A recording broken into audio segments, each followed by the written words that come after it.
Assalamualaikum, thank you yang udah klik video ini. Ketemu lagi dengan gue Tanti. Oke, dalam video kali ini gue mau menceritakan sebuah kisah atau sebuah curhatan dari teman kita yang bernama sebut saja Sekar. Dia tinggal di daerah Jakarta Selatan. Daerahnya nggak mau gue sebutin, ntar kalian cari tahu lagi daerah mana nih gitu. Ya udahlah ya, pokoknya daerah Jakarta Selatan sana lah, deket-deket sama LA, tapi nggak di LA-nya, tapi ya deket daerah situ lah. Nah, kalian sebelum masuk ke ceritanya, kalian percaya nggak sih ada manusia yang jatuh cinta dengan makhluk tak kasat mata? Kalau gue sih apa ya, percaya apa nggak percaya, nggak, terserah kalian deh. Bagi kalian yang percaya silahkan komen, yang nggak percaya silahkan komen. Jadi cerita kali ini tuh dari Sekar. Dia menceritakan tentang dirinya yang jatuh cinta dengan Mas Wowo. Mas Wowo tahu kan? Wowo belakangnya Wowo, ayo apa, Gende Wowo gitu.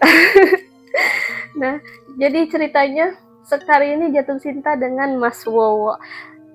Gimana kok bisa? Ayo kita langsung aja masuk ke ceritanya. Tahun 2012, ini ke flashback ke masa lalunya Mbak Sekar ya. Terjadi tahun 2012 saat Mbak Sekar ini, kayaknya biar lebih enak ya ceritanya, gue manggilnya Sekar aja ya Mbak. Maaf ya, tanpa mengurangi rasa hormat, gue manggilnya Sekar. Jadi Sekar itu tahun 2012, dia baru saja menikah dengan seorang laki-laki yang berpacaran dengan dia dari masa sekolah SMA-nya. Jadi setelah lulus SMA, setahun kemudian mereka menikah. Nah, setelah menikah mereka memutuskan untuk mengontrak. Tadinya habis menikah tuh dia tinggal di rumah orang tuanya Sekar, karena tidak enak atau merasa laki-lakinya tuh mau bertanggung jawab sepenuhnya terhadap Sekar. Jadi mereka memutuskan untuk mengontrak sebuah rumah di daerah Jakarta Selatan. Kenapa di daerah Jakarta Selatan? Karena lebih dekat dengan tempat kerja sang suami. Nggak usah nyebutin sang suaminya namanya siapa ya, yang penting kan inti ceritanya adalah inti cerita dari Mbak Sekar. Nah, setelah mereka tinggal di kontrakan tersebut, jadi bentuk kontrakannya gini ya, kontrakannya itu masuk ke dalam gang. Nah, di dalam gang itu gang buntu. Di dalam gang buntu itu cuma ada dua rumah, yaitu rumah kontrakan yang Mbak Sekar, yang si Sekar ini tempatin adalah rumah pertama dari arah jalanan itu. Sebelum ke kontrakan itu ada sedikit halaman kecilnya itu ada pohon sawo, besar banget pohon sawonya. Nah, halaman itu tuh cuma ada pohon sawo dan rumput-rumput begitu. Entah kenapa nggak ditebang ya, kan lumayan itu bisa jadi satu petak lagi. Dasar maunya cuan-cuan aja, entahlah kenapa. Jadi masuk ke gang kecilnya itu jalanan buntu yang hanya ada dua rumah kontrakan. Nah, kontrakan Mbak Sekar yang paling pertama dari jalanan masuk. Tapi sebelum sampai ke kontrakan ada halaman kecil atau taman kecil yang ada pohon sawo yang besar. Paham kan? Ngerti kan? Masuk gang, pohon sawo, kontrakan, terus kontrakan. Nah, rumah Mbak Sekar yang pertama, yang kedua itu kontrakan juga, tapi yang menempatkan adalah si Bapak A lah gitu. Nah, Mbak Sekar di kontrakan yang pintu pertama. Setelah beberapa bulan tinggal di kontrakan itu, Mbak Sekar sih nggak ngerasa apa-apa, cuma agak merinding kalau sudah masuk jam waktu maghrib tiba.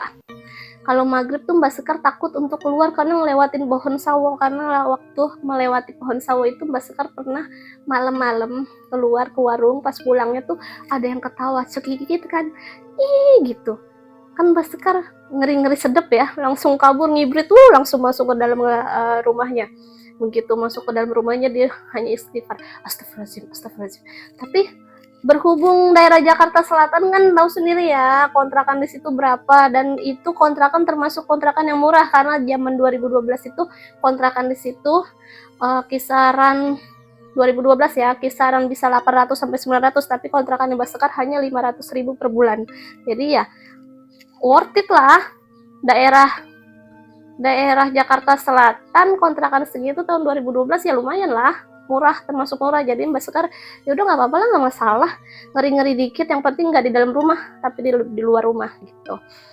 Begitu beberapa bulan, beberapa lewat gitu, sebulan 2 bulan, bulan ketiga lah itu terjadi. Jadi pas bulan ketiga suaminya nih udah berangkat kerja nih dari subuh, Mbak Sekarnya masih tidur. Yang aku berangkat ya, oh iya, diciumlah Mbak Sekar kanan kiri. Keluarlah, pas suaminya udah ceklek tutup pintu, Mbak Sekar bangun, kunci pintu, ceklek, udah dikunci dong pintunya. Berhubung masih subuh nih ya, Mbak Sekar langsung lanjut tidur lagi.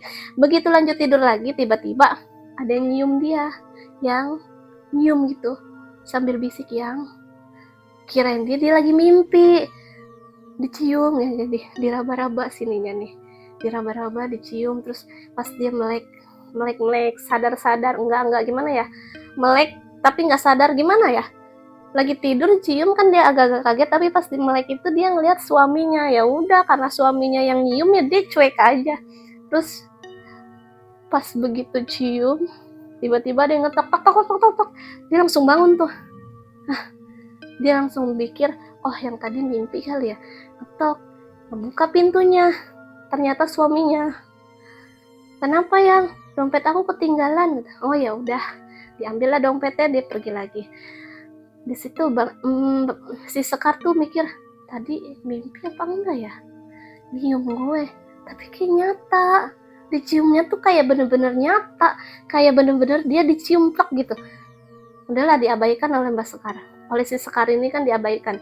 Nah beberapa hari kemudian suaminya berangkat kerja lagi nih subuh, biasa buka pintu, suaminya berangkat, si Sekarnya bangun, ngunci pintu, dia lanjut tidur lagi. Pas lanjut tidur lagi, tiba-tiba ada nyium lagi nih. Hampir aja mereka berhubungan pas melek gini. Jadi lihat suaminya kan, loh yang kamu nggak berangkat kerja? Iya nanti, aku bentar lagi berangkat katanya gitu, aku masih rindu gitu. Oh ya udahlah, dicium ciuman lah, cium gitu. Aduh gue geli sendiri. Nah, terus udah cium toto udah siang nih ya, udah sana berangkat. Akhirnya mau nggak mau tuh si suami yang nyium dia berangkat lagi tuh pergi. Tapi kok pas pergi dia nggak kedengeran suara pintu. Terus dia mikir langsung gini, kan pintu dikunci dari dalam ya, kok suami bisa masuk? Kalau pintu masih ngegantel di dalam nih, masih nyolok dari dalam, dari luar tuh kalau ada yang masukin kunci lagi kan nggak mungkin bisa kan, ya kan? Coba deh lo praktekin di rumah, nggak bisa. Nah si Sekar mikir gitu, pintu gue kunci, kok laki gue bisa balik ya? Ah udahlah, dicuekin lagi tuh sama si Sekar.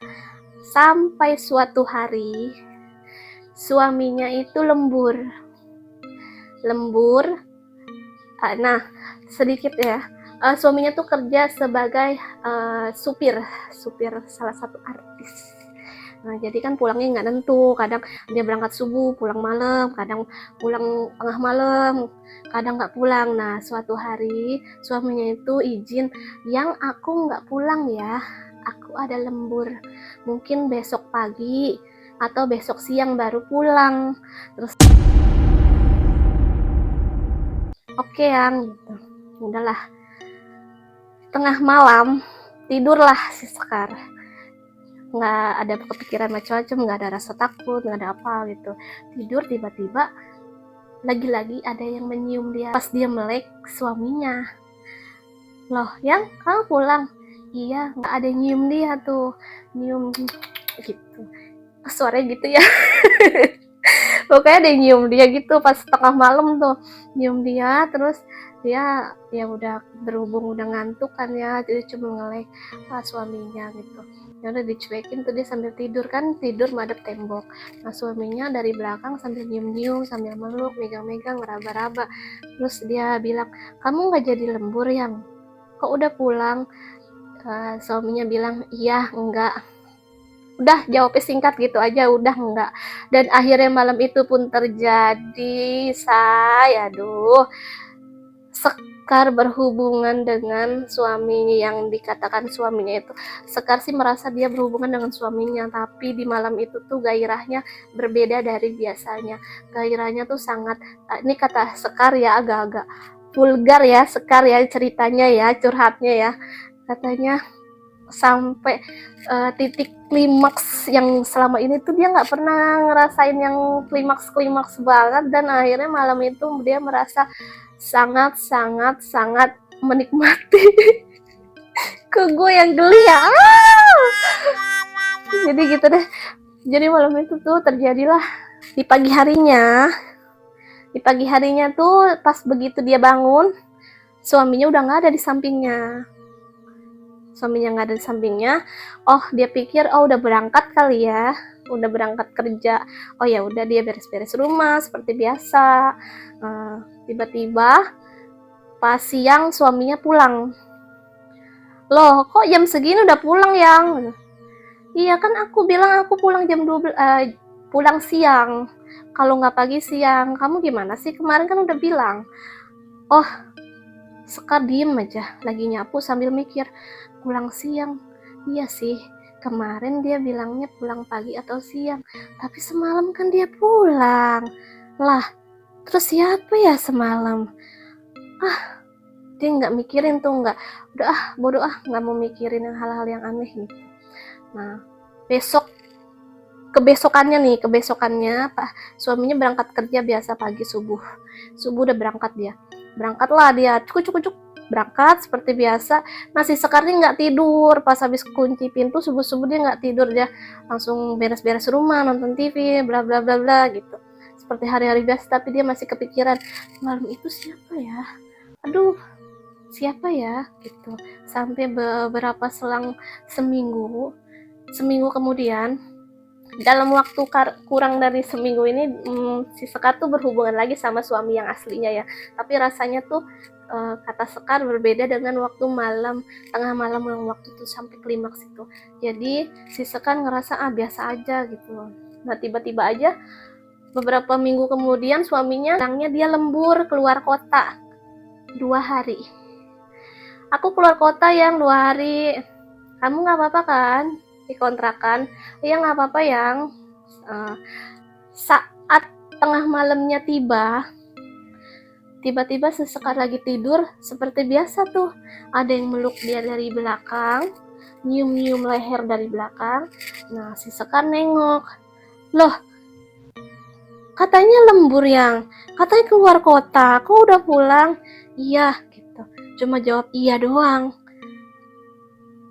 tanpa basa-basi, tanpa ngomong. Si Sekar bisa ngomong lagi, dia langsung bibirnya langsung dicium, kata si Sekar, dicium tanpa dia nggak bisa berontak, karena udah gimana ya, pikirannya adalah itu yang dilihat adalah suaminya. Tiba-tiba wow gitu katanya malam itu. Tapi si Sekar menikmati 2 hari itu suaminya nggak kerja dan ada di situ. Bayangin, suaminya ada di situ. Kalian bayangin, itu dia ada di situ. Setiap si Sekar bangun, coba 2 hari dia begini. Kok gue yang geli ya ceritanya, Sekar, aduh ceritanya kok gimana ya. Terus 2 hari dia selalu berhubungan intim dengan sosok ini. Tapi si Sekar nggak nolak, nggak banyak bertanya. Entah apa yang ada di pikirannya, sepertinya dia seperti terpuaskan gitu hasratnya dengan makhluk ini.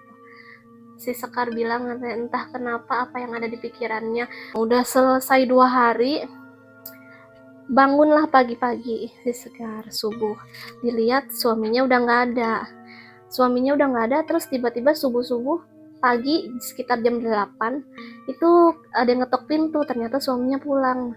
Dia bingung kan, loh kamu nggak kerja? Enggak dong, kan kemarin habis lembur dari luar kota, berarti aku hari ini libur, kata suaminya gitu. Si Sekar bilang. Sekar diem aja, luar kota, dalam hati dan pikirannya nih, dia ngomong gitu, luar kota. Kemarin kan dia sama gue 2 hari, gak kemana-mana. Aduh, dia pikirannya kacau. Terus malamnya dia berhubungan lah sama suaminya. Pas berhubungan itu rasanya beda, say, kata si Sekar. Rasanya tuh kayak gak ada hasrat sama suaminya yang ini, yang asli ya. Kayaknya gak ada hasrat gitu. Sampai akhirnya terjadilah tiba-tiba aja kalau diajak berhubungan si Sekar sama suaminya yang ini nih, yang asli nih. Itu tuh rasanya kalau tidak terpuaskan gitu, jadinya si Sekarnya marah, berantem. Dan semenjak 2 hari bersama si makhluk ini, si Sekar ngerasa kalau ngelihat suaminya yang asli tuh rasanya marah, kesel, pengennya si suaminya pergi aja terus dari rumah gitu. Ya udah sana kerja gitu, maunya cepet-cepet berangkat kerja, pulang malam lembur nggak apa-apa, nggak masalah. Soalnya dia menunggu-nunggu si makhluk ini datang gitu. Dia selama ini sepertinya menyadari, si Sekar bilang, sepertinya gue sadar nih siapa yang pengganti sosok suami gue, tapi gue senang, suka gitu. Kan aneh ya. Dan akhirnya setahun pun berlalu. Di kontrakan itu hampir setahun ya, nggak nyampe setahun sih, paling 8-9 bulan sih Sekar bilang. Tapi gue intuin aja ya, setelah beberapa bulan ternyata percecokan mereka ada aja. Percecokannya entah dari hal kecil, dari naruh piring, naruh baju sembarangan, bikin mereka ribut, berantem, marah besar. Sampai-sampai entah kenapa si Sekar memilih untuk bercerai. Alasannya pun sederhana, karena nggak ada kecocokan, dia bilang. Ya udah, dia bercerai sama suaminya. Proses cerainya itu sekitar setengah tahun, tapi si Sekar tidak pergi dari rumah itu. Karena apa? Karena dia masih menantikan si sosok ini. Jadi setiap malam, nggak setiap malam sih ya. Jadi dalam seminggu 3 malam itu pasti 2-3 malam si sosok ini datang dengan menyerupai apa yang Sekar pikirkan. Misalnya si Sekar lagi mikirin siapa, dia datang gitu. Tapi sosoknya ya itu dia, berhubungan badan sama si Sekar, berhubungan intim, cium-cium. Padahal nggak ada komunikasi, cuma karena berhubungan badan dan dia merasa menikmati gitu. Dan satu lagi, si makhluk ini tuh kayak ngasih duit. Jadi setiap Sekar kan nggak kerja, lo bayangin nggak kerja, bayar kontrakan dari mana? Entah dari mana selalu ada uang di lemarinya. Mungkin dari makhluk ini ngebayar dia. Harus dipakai dibayar ya kali gitu pikirannya. Tapi nggak tahu juga ya. Terus si Sekar bilang dia jatuh cinta dengan Mas Wowo dan rumah tangganya hancur karena dia bercerai dan menyandang status janda karena si Mas Wowo ini. Tapi dia tidak menyesal karena dia mencintai Mas Wowo. Sampai sekarang dia masih tinggal di kontrakan itu, dan kontrakan itu sekarang sudah menjadi miliknya Sekar. Hebat ya Mas Sekar, bisa jadi miliknya dia sekarang tuh kontrakan. Cuma yang petakan itu aja enggak, 14 tahun dia hidup dengan si Mas Wowo. Sampai sekarang Sekar bilang dia masih hidup dengan Mas Wowo dan bahagia, merasa dirinya bahagia. Walaupun dia sudah menyandang status janda, dia nggak masalah, yang penting dia hidup bahagia dengan Mas Wowo. Kalian percaya nggak sih? Ya, wallahu alam ya, kan yang ngejalanin si Sekar bukan gue. Kalau gue sih udah takut kali. Tapi sampai sekarang itu si Mas Wowo ini, maaf ya, jangan dateng. Karena si Sekar, si Mas Wowo ini dari dulu sampai sekarang tidak pernah menampakkan wujud aslinya itu seperti apa. Jadi Sekar nggak takut. Jadi si Wowo ini, Mas Wowo itu menunjukkan wujud yang Sekar inginkan. Wah, enak banget tuh kalau misalnya si Sekar nih pengen dia wujudnya si Jimin BTS gimana? Wah gila, berhubungan sama Jimin. Ya. Jangan dijauh-jauh, dijauhin namanya. Buat kalian yang percaya sama cerita ini, ya nggak apa-apa, silahkan. Yang nggak percaya ya nggak apa-apa, nggak masalah. Ini kan cerita dari si Sekar, bukan dari gue. Ini kan ceritanya dia, curhatannya dia. Gue cuma menceritakan apa yang dia ceritakan seperti ini. Dan untuk untuk Sekar ya, semoga selalu bahagia dalam lindungannya. Jangan lupa, coba deh kalau berhubungan sekali-sekali berdoa dulu. Kali aja pas lagi berhubungan mas Wowonya tiba-tiba berubah wujud jadi aslinya, gimana rasanya? Ampun, sorry ya, udah itu aja. Untuk kalian yang mau dengar cerita lainnya dari channel ini, silahkan di subscribe. Jangan lupa subscribe, like, comment, and share. Jangan lupa kalau mau kalian diceritakan juga curhatan kalian, silahkan kirim email di bawah ini. Terima kasih yang udah klik video ini. Sampai jumpa di curhatan-curhatan yang lainnya, cerita-cerita lainnya. Thank you so much, and thank you, and see you next video. Bye bye.